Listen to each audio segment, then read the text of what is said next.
Hello, this is Brandon with PhoenixNestTV. I am here with Mark with Vero Motion. Yeah, let's put that in there right there. So Look at that.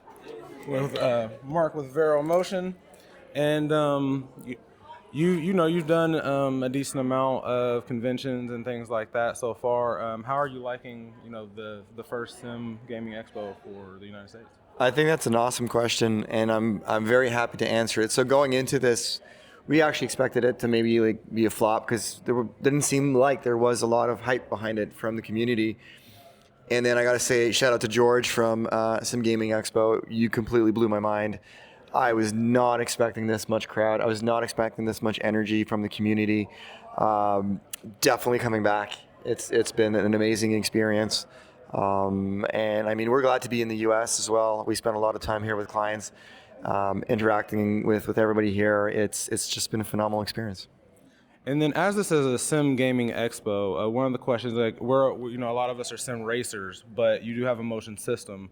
For the flight guys out there, Yeah. if they're interested in it, things like that, because we don't get a lot of people that do flight with motion, especially that I've seen online, unless they're getting the rigs that are like the size of a bedroom. Yeah.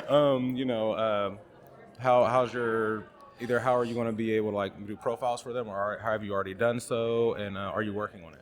So we've actually dabbled within a little bit. So one thing that's always been with me since I started in the sim industry was I'm a racer. I'm not a flight guy, so I'm not an expert to tell you how this would work or how to build a flight sim.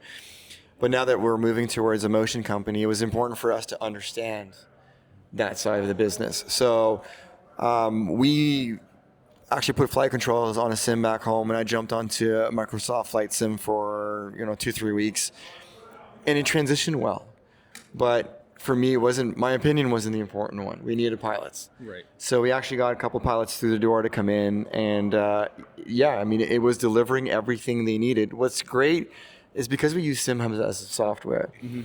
SimHub is smart enough to know, are you on a racing game or are you on a flight game? Yes. So the parameters that are offered to you to calibrate your profile are different. Yes. Okay. So it's two separate things really. And it makes it great, and it makes it super easy to dial things in. And again, our motion system, if you compare it against some of the big players on the market, I think two of the important factors when it comes to flight is pitch and roll.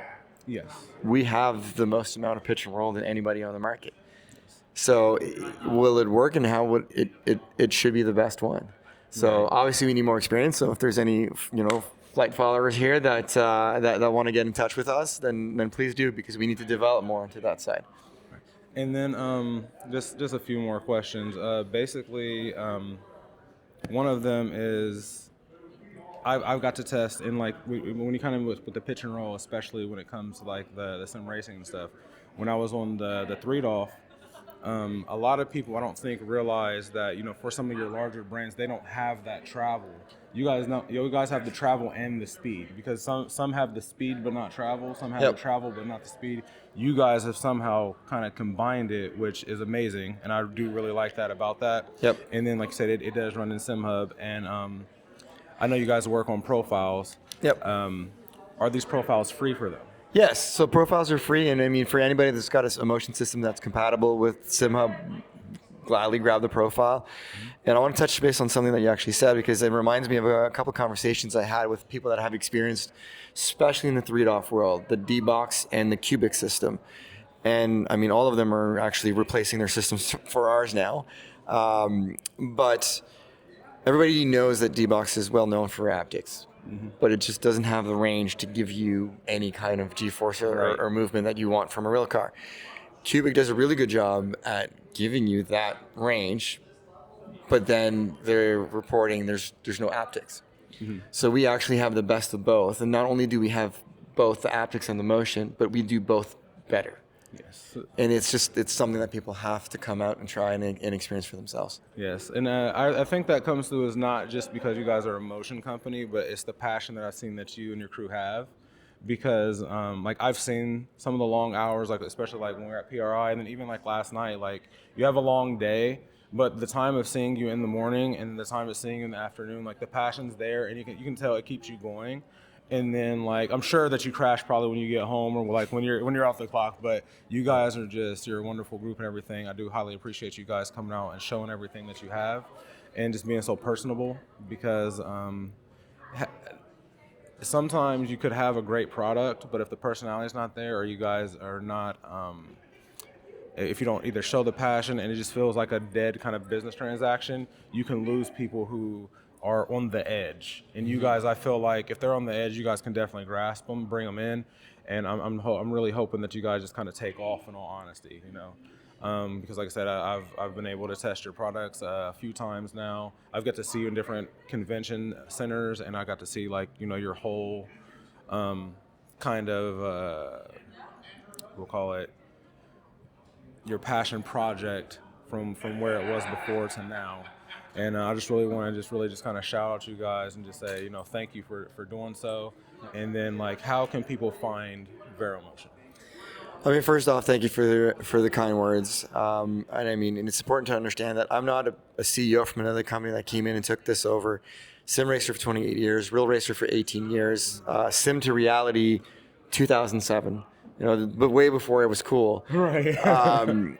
And I understand the community. I understand also what it is to not have a lot of money trying to put a sim together. I remember my first simulators were PVC pipes cut up, glued together, with MDF boards.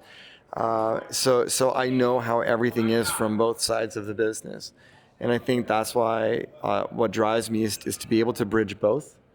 So yeah, and I mean, in order to get in contact with us, obviously we have our Discord, we have the website.